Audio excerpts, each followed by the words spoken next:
in Congress when Congress is spending money far and beyond what it takes in taxes.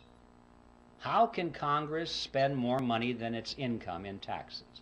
Basically what happens is the Congress goes down to the Treasury and asks for, let's say it's $1 billion more that they need this day. And the Treasury official says, you guys got to be kidding. We don't have any money here. You spent it all long ago. Everything we taken in taxes is long spent. And Congress says, well, we kind of figured that was the case, but we thought somebody might have dropped by and left some money. They said, we know what we'll do. We'll borrow the rest of it. So they go down the street to the printing office. Now notice they're not going to print money. They're going to print certificates. Nice, big, fancy certificates with borders on the corner and an eagle at the top and a seal at the bottom. And it'll say United States Treasury bond, or note, or bill, depending on the length of maturity. And it's so impressive, it almost looks like money. But if you hold it up to light, it really says, I owe you. That's all they are. And so Congress takes it, and it wants the public to step forward and loan them money in exchange for the IOUs. Sometimes that's called buying bonds. No, you're not buying anything. You're loaning money to the government and getting an IOU in return. And a lot of people in the private sector and institutions are anxious to loan money to the government. Why?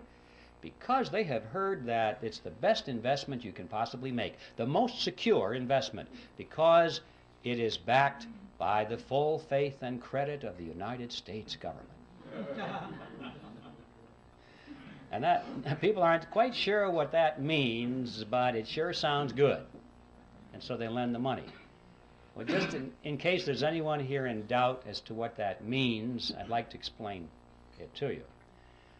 The full faith and credit of the United States government means that the federal government solemnly promises to pay you back your money plus interest. If it has to take everything you've got in the form of taxes to do it, it will do it. It's a promise to tax you. And people don't think this thing through. They think, oh, it's wonderful. It's a wonderful investment, and I'm going to get some of my money back. Anyway, that's a little side issue. The government is able to borrow a tremendous amount of money and therefore spend more than it takes in taxes through this process.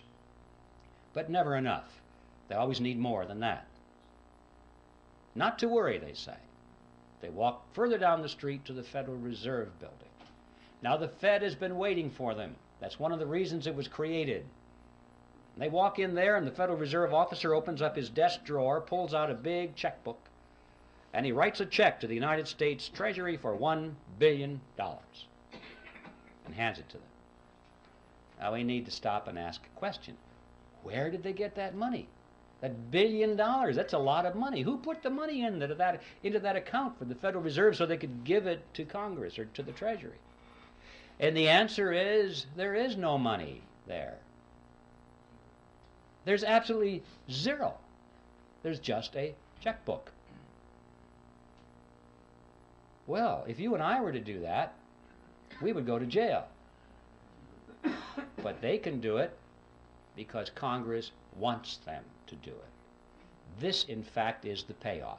This is the benefit to the government for being in the partnership. The government can go to the Federal Reserve and obtain instant amounts of any amount of money they want without having to confront the taxpayer and say, we're going to raise your taxes for this money directly. It would be very unpopular if Congress had to go to the public and say, you know, we have a lot of money we want to take from you folks, and it's going to cost you $3,000 per family more than it did last year. You know how long they'd last in office. So they like this mandrake mechanism very well. The public doesn't know that it's costing them anything. It's just how it works somehow. So this money, this $1 billion, springs into being precisely at the instant that the Federal Reserve officer signs the check and gives it to the government. Now let's see where the banking cartel benefits from this partnership. We'll go back to that $1 billion check and follow it. The Treasury official deposits it into the checking account of the federal government. And immediately all the computers start to whir and the ledgers show that the government now has a $1 billion deposit, $1 billion in its account, and so therefore it can write checks up to $1 billion. Government checks start flowing. Let's just follow a $100 check. Make this real simple to the fellow that delivers our mail. The postal worker gets a $100 check. And he looks at this and he can't imagine in his wildest dreams that just 2 days ago that money didn't exist anywhere in the universe. But it's a government check now, and it's very spendable. So he takes it and deposits it into his private checking account at the local commercial bank. Now this money is out of the Federal Reserve mechanism per se, out of the government side of the partnership, and it gets into the private banking side of the partnership. $100 has been deposited. Now the action heats up. The banker looks at that and he goes over to the loan window and he opens it up and he says, "Attention everybody, we have money to loan." And that's good news for a lot of people because that's one of the reasons we go to the bank, isn't it? To borrow money. So it's good news when there's money available. And the banker says, "We have $100 deposited, but don't worry folks, we can loan you more than that. We can loan you up to $900. Well, how? How can you loan out up to $900 when you only have $100 deposited? Well, it's not difficult if you're in the Federal Reserve System. Here's how it works. The Federal Reserve says that the member banks must keep no less than 10% of their deposits in reserve. So there's $100. They keep 10% in reserve, $10. And they can loan up to $90, right? So we loan it to you, ma'am. You borrowed $90. What do you do with it? Well, you want to spend it. So you want to write a check on it. You deposit it into your checking account so you can write a check. In many cases, it might be put directly into your checking account. But now there's $90 deposit, in addition to the $100 that was deposited to start this chain. Now we've got the $90 that was loaned as another deposit. Well, the Federal Reserve says that you only have to keep 10%. So we keep 10% of the 90 and loan the other 90%. And the person that borrows that puts it right back into the bank as another deposit. Well, the Federal Reserve says you only have to keep 10%, so you know, this goes around and around and around to the revolving door until finally the whole action is played out. And the bottom line is when that $100 deposit comes in from the postal worker, the banks in essence can loan up to $900 because $100 is the reserve, and that's 10% of 1,000, so they can loan the balance or the difference, which is $900. Now where does that money come from? Well, same place. It springs into being precisely at the point where the loan is made. It didn't exist before, anywhere. Now notice the important thing here.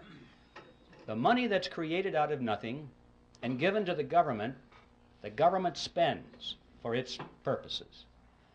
But the money that's created out of nothing by the banks is not spent by the banks, it's loaned by the banks to you and to me, and we pay interest on it.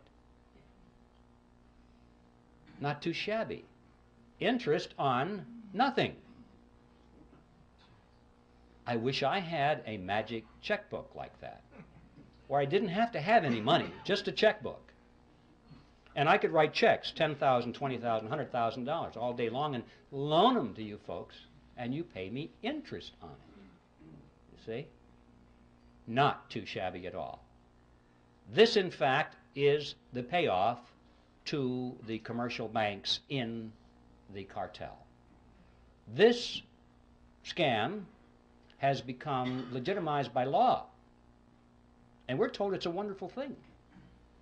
We think our banking system is wonderful, but it's a scam.